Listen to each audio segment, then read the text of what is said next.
গোপালকে গোচারণে দিতে হয়। এবারে যে গোপালকে গোচারণে দিতে হয়, আজ এবার মা যশোমতী এবার গোপালকে গোচারণে দেবার লাগিয়ে আজ কাঁদিতে কাঁদিতে সাজাতে লাগে। কাঁদিয়া সাজায় ও সাজায় নম্বরে কাঁদিয়া সাজায় ও নন্দরানী আমায় কাঁদিয়া সাজায় ও নন্দরানী গো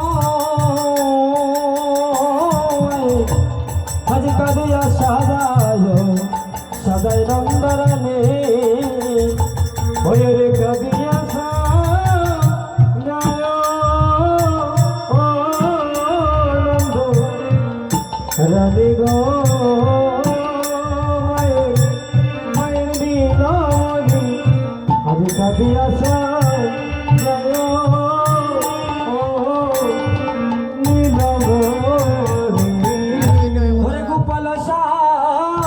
আজ সাজাইতে নন্দ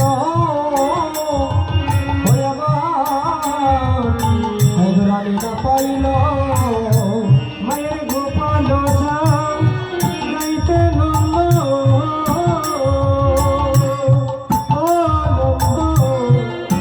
রানী না পারিল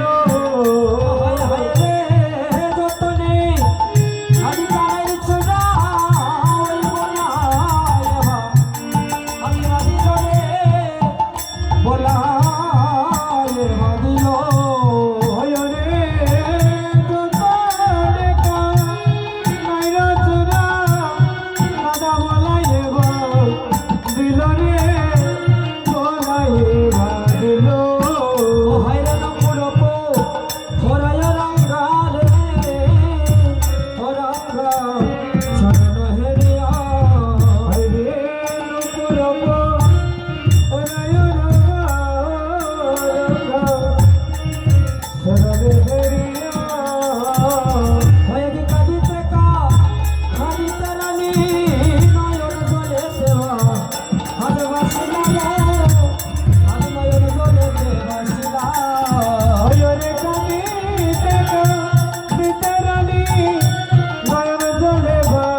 কেমন করে দেবে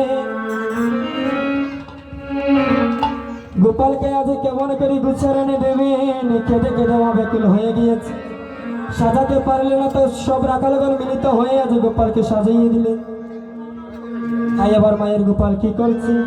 এবার মায়ের কাছে প্রণাম করিয়া মা এবার গোপালকে রক্ষামন্ত্র পাঠ করিয়া শহরে লবণী বলাইয়ের হাতে দিয়ে বলছেন, বলরামিনী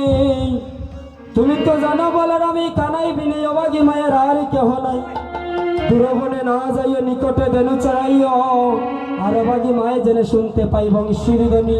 তাই বলে মাতৃচরণ প্রণামে করিয়া এবার বৃষ্টিতে চলার জন্য তারা প্রস্তুতি হলো। তাই ব্রজবাসী রাখালগণ বলছি, তোমরা জো করে দেও গো মায়ে গোটে কাউলু দেবে হরি বজু কারে ও তোমরা জুকার দে গো মারে গোপাল গাইলা গোটে তোমরা জুকার দে গো মারে গোপাল গাইলা গোটে তোমরা জুকার দে গো মারে গোপাল গাইলা গোটে গোপাল গাইলা গোটে মায়ে জাগু গাইলা গুষ্টে গোপাল গাইলা গোটে মায়ে জাগু গাইলা গোটে হরি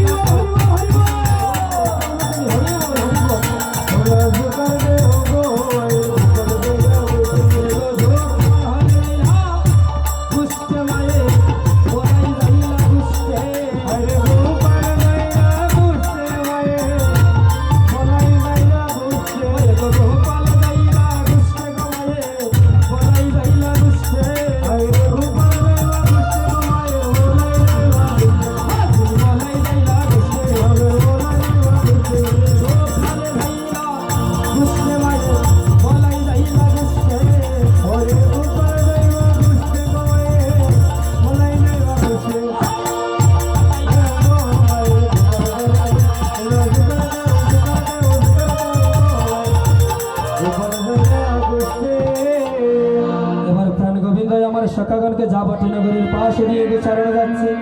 সেদিকে আমার রাধারানী বেকুল হয়ে বসে আছে আরে বলছে প্রাণ গোবিন্দ তোমারে লাগিয়া কত না আরাধনা করেছি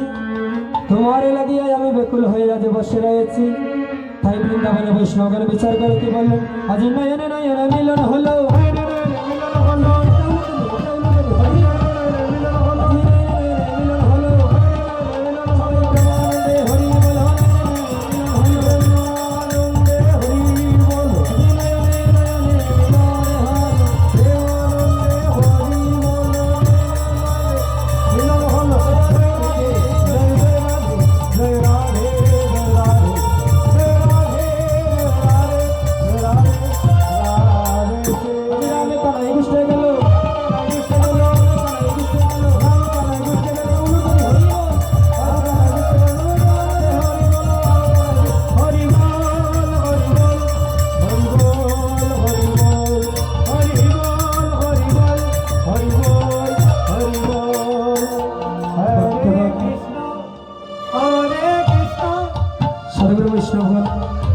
এই গমন বৃষ্টিটা পরিবেশন করতে আমার অনেক ভুলভ্রান্ত হয়েছে আসলে এখানে যারা আছেন অনেকে চিনেন আবার চিনেন না আমি আপনাদের পাশের গ্রামের সন্তান আজমপুর গ্রামে আমার বাড়ি তাই ভক্তগণ আবার রাত্রে নাম মাহাত্মলীলা পরিবেশন করবো সাধুগুরু বৈষ্ণব সবাই চরণ দিলে কি তাতে করবেন তাই হরিব